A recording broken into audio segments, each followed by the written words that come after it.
menyampaikan hasil kerja saya di minggu ke-7 magang di Universal Big Data langsung.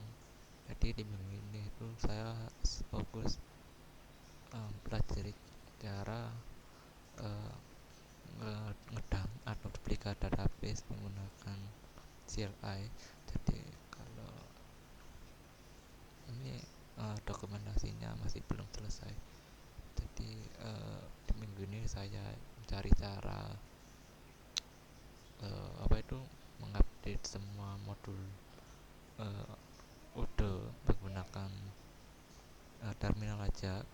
Jadi kan itu kalau klien kita harus, ya kalau di Udo biasa lah kan kita bisa menggunakan UI, tapi karena CLI lebih cepat, ini seharapnya bisa mengurangi apa itu waktu downtime. Ini udah ada penjelasan.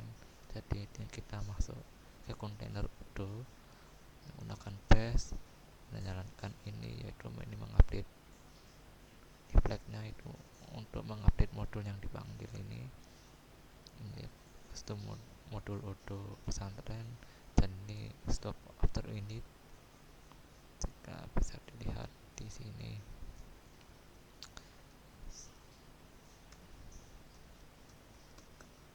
nah ini stop server setelah inisialisasi, karena jika ini tidak ada jadi Udo itu berkira akan menjalankan server lagi, tapi itu akan error karena portnya sudah dipakai.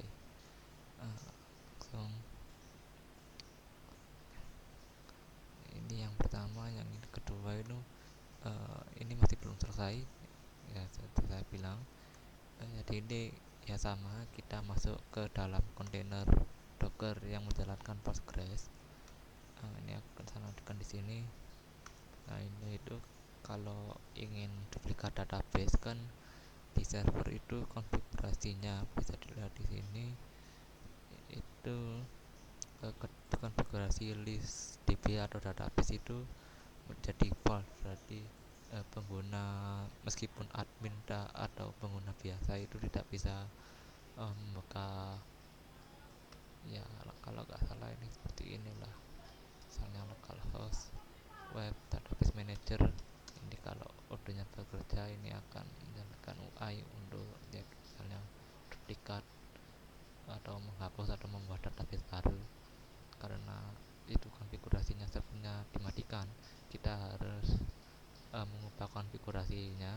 Ya ini di dokumentasi ini salah satunya, DB-nya menjadi true biar database bisa ditampilkan, dan DB name yaitu ini konfigurasi fix lah, bahwa Odoo ini hanya menggunakan DB nama database yang disediakan di sini, karena ini default dimatikan.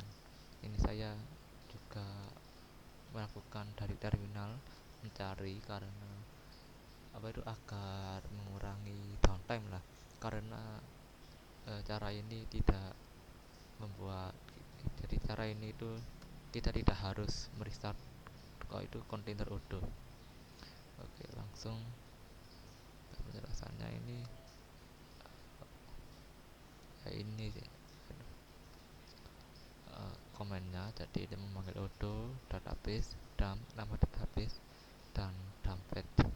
Ahlinya ini bukan dumped sih, apa itu nama file file dumpnya, duplikatnya. Kalau di Odoo itu kalau ingin backup atau duplikat itu bisa langsung database atau menjadi .zip. Seperti lihat ini file store itu menyimpan, ya file store lah kalau saya menjelaskan. Ini kalau itu ingin transfer dari server ke mesin lokal, itu database dalamnya seperti yang saya sudah sediakan di sini. Nah ini pesantren DKI ini adalah database backup. Ini menggunakan yang namanya SCP, yaitu salah. Nah ini SCP yaitu Secure File Copy. Jadi ya mengcopy sebuah file lewat SSH. Jadi ya, penggunaannya seperti ini, seperti penggunaan SSH biasa. Ada user IP terusan harus langsung. Nah, ini udah masuk ke root directory server. Jadi misalnya kalau file yang ingin kita copy ada di home, terusan ada nama pengguna, misalnya apa ya, data.csv, ini akan langsung bekerja. Jadi itu saja dari saya. Terima kasih. Assalamualaikum warahmatullahi wabarakatuh.